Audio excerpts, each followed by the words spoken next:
For more on this, the man who acquired this letter from Mark Zuckerberg joins us now. Congressman Jim Jordan is on the phone. Congressman, good to have you with us, sir. Thank you. Good to be with you, Vince. Thanks for all you do. This is a meaningful letter, I think. I mean, it puts together some of the things that we've heard him say over time in public. What does it tell you, Mark Zuckerberg admitting that Facebook did meddle in the 2020 election and did censor American conversations around COVID? Well, the quick takeaway is we were right. I mean, we were at the time. It's like, they're censoring the story. They pre-bunked it. We learned that from a year or so ago when the Twitter files guys, Taibbi and Schellenberger, testified. And they used the term pre-bunking. They told them all summer long. Our government meeting with big tech said, be on the lookout. We expect a Russian disinformation operation to happen. It might involve Hunter Biden. It could involve, and Shazam, it happens. And so they did it. So the short takeaways were right. I think there were four kind of key points in Mr. Zuckerberg's letter. One, the Biden-Harris administration pressured Facebook to censor. Two, they did in fact censor, and conservatives that they did this to predominantly. And then three, they throttled back the Hunter Biden story based on what we just talked about. And then four, no more Zuckerbucks are going to be spent in these key cities, key boards of elections around the country, which is good too. So four kind of key takeaways. But I think the big takeaway is, we were right when we talked about this. And like you said, our government knew about the laptop, for goodness sake. They had it there.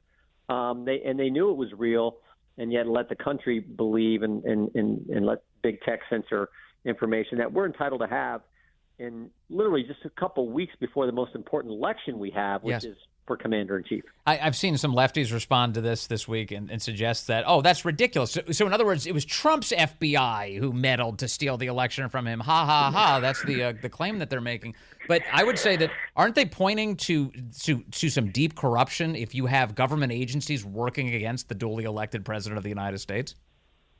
Yes. I mean, the way our system works is the people who put their name on the ballot are supposed to make the decision, not Fauci, not some people in the, quote, deep state or bureaucracy working with big tech to limit what we see. I mean, it's scary. So but it wasn't just, look, once the Biden administration got in, they ramped it up. Because on the third day, the reason why Robert F. Kennedy just endorsed President Trump is largely this censorship issue. The third day of the Biden administration, January 23rd, 2021, there's an email from the executive office of the president. Clark Humphrey emails Twitter and says, take down this tweet ASAP. And the tweet is one from RFK Jr. And the tweet has like 2 or 3 sentences, and it says, Hank Aaron died after taking the vaccine. He took the vaccine as a way to encourage other Black Americans to get vaccinated. Those statements are accurate. They're true statements. There's nothing false in there, and yet they wanted it taken down because of the message it conveyed to we the people. That is frightening. And RFK, he said this in his endorsement of President Trump last week, and he said it when he testified in front of our committee, because I had him come in and testify about a year ago, and he said, when history never looks kindly on the people who are pushing censorship. Those aren't the good guys in history. That is so true, and yet that's what the left now is embracing, is this censorship industrial complex, as Taibbi and Schellenberger have labeled it. So this is important stuff. You take away the First Amendment, free speech rights, and had the disinformation governance board like the Biden administration and Harris administration tried to put on us. That's scary where that goes. And they're showing no signs of backing down. I see today that one of the people captured in these emails from the Biden White House who was pressuring Facebook to censor American citizens, stop them seeing Tucker Carlson content, stop them seeing RFK Jr., was a guy called Rob Flaherty. He was the former director of digital strategy, that is, at the White House. Now he's Kamala Harris's deputy campaign manager?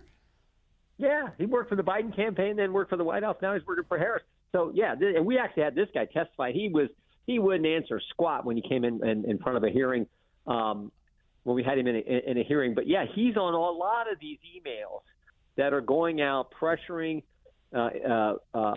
big tech to censor, and it's always censoring conservatives, never the other way from these guys. So this letter that you just received this week from Mark Zuckerberg, do you find it credible? Do you think that they're going to meaningfully change things? Or is this just an effort to get you and other members of Congress to back off on scrutinizing them? Well, I mean, who knows for sure? But I do know we deposed 12 different people from Facebook, from line level, employees, all the way up to Sir Nick Clegg, who's the number 3 guy at Facebook or at Meta. former deputy prime minister for in Great Britain. So we weren't going to stop. We were keeping going. And I think it's like, okay, we're going to send you a letter. Hopefully this will just come clean with everything. Right. But I do think there's a new, you see what's happening in Europe. And then you see what Elon Musk has done in support of the First Amendment. God bless him for doing it. I do think we're making a difference. I mean, you saw where GARM, 3 weeks ago, this organization GARM, Global Alliance for Responsible Media, it was frankly anything but. It was a way to censor, tell companies don't put ads on your show or on Breitbart or on this platform or on Fox News or on this website. And it was all done to go after conservatives. And we had a hearing. After the hearing, one of the guys who testified, it was the CEO of the largest advertising agency in the country. He got fired. We weren't trying to get him fired, but it's just that happened afterwards.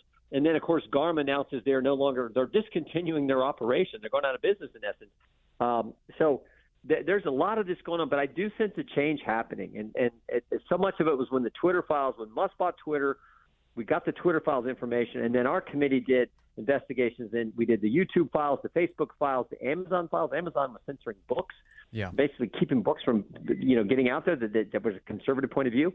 So all this has been tremendously helpful. And of course, RFK Jr. and his endorsement of President Trump, I think, is based almost entirely on this attack on the First Amendment. Well, and you're right to point out what's going on in Europe, because it looks like among all of Western civilization, protecting free speech right now is the minority view among the leaders.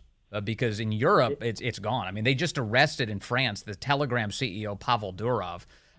They held him in custody for days without even charging him.